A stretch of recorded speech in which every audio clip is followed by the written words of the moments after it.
Bonjour et bienvenue dans cette nouvelle édition du Zapping Pong. Yo. L'info qui a fait les gros titres aujourd'hui est l'agression qui a eu lieu dans cette école de banlieue parisienne à Tremblay en France exactement. En effet, un lycée a été visé par un cocktail Molotov avant que la proviseure de ce dernier ne soit elle-même frappée au visage directement. À la vue de ces agresseurs et à l'issue de l'altercation, elle aurait décidé de déménager. Elle aurait confié à la presse locale son envie de soleil en déclarant « J'en ai marre de Tremblay, maintenant j'ai envie de Béziers !» Yo. Rééducation nationale, toujours. C'est à Argenteuil cette fois-ci qu'un instituteur s'est vu frapper sous les yeux de ses élèves de CM2. Après de multiples questions posées par la police, il aurait déclaré « C'est enseignant qu'on deviendra !» Bon, évidemment, il l'aurait pas fait avec la voix de Nelson Montfort, mais quand même. Et c'est dans l'après-midi que Daesh a décidé de ne pas revendiquer l'attaque en déclarant sur internet ce slogan « L'école, c'est comme le Coran, à part son nom ne connaît rien ni personne à l'intérieur !» Yo. On reste dans la boisson et si l'alcool est un des problèmes qui poussent les hommes à frapper leurs femmes, leur emballage est quant à lui une solution pour que ces derniers arrêtent de les niquer. En effet, au Honduras, un homme a été émasculé après avoir coincé son sexe dans une bouteille. En hommage à sa dernière partenaire, encore plus plastifiée que toutes les précédentes, il aurait décidé d'inscrire sur sa pierre tombale « Reposam Pellegrino ». En tout cas, c'est officiel, les Honduriens n'ont rien de dur. Yo. La castration, voilà donc quelqu'un qui aurait dû certainement y penser. En effet, Jean-Marc Morandini fait encore parler de lui, mais cette fois, malgré lui. La rédaction d'ITélé a décidé de se mettre en grève pour protester contre l'arrivée de l'animateur sur leur chaîne. S'il en déplaît à certains, ce n'est pas le cas de l'intéresser lorsqu'on sait le plaisir que Morandini prend à voir les gens se branler. Yo. De la petite lucarne au grand écran, maintenant, c'est dans le Lot-et-Garonne en 2017, qu'ouvrira la première école de sorcellerie pour les fans d'Harry Potter.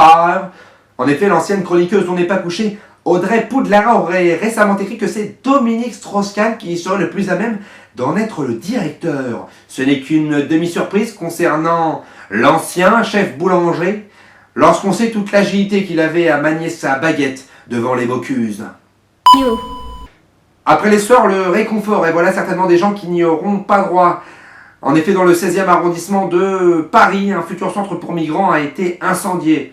Après expertise, il a été noté que c'était le lieu de tournage du prochain clip de Patrick Sébastien pour sa nouvelle chanson. En effet, le chanteur a déclaré « C'est une chanson pour mes frères syriens. C'est une chanson coup de poing. C'est une chanson coup de poing pour mes frères syriens et pour leurs frères à eux, parce qu'on est tous frères, putain. Pour leurs frères restés en Syrie, qui sont pour certains morts décapités, tu vois. Et j'ai voulu leur rendre hommage dans cette chanson. » Une chanson à texte d'après le chanteur humaniste, comme il se décrit lui-même. À vous d'en juger, on a réussi à en avoir un extrait. Yo. Et comment parler de Patrick Sébastien sans évoquer ceux qui doivent rester cachés? En effet, de peur qu'il se passe un Turc, la Turquie a décidé d'interdire tout rassemblement possible dans sa capitale.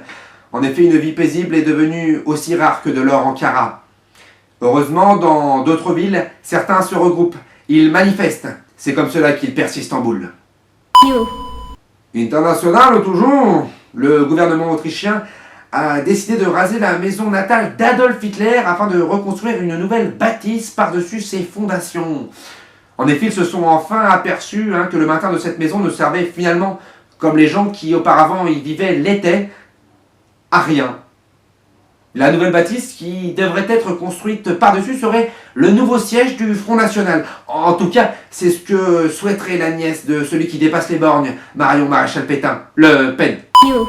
Et c'est reparti, comme en 40, d'ailleurs. En effet, à Bordeaux, dans un tramway, une femme qui trouvait des jeunes trop bruyants a décidé de les gazer. Si l'on devait faire pareil, nous les mecs, à chaque fois que les femmes, elles le sont, je pense qu'il aurait fallu le double en termes de quantité de ce qu'avait prévu le petit bras moustachu en termes de Zyklon B entre 39 et 45.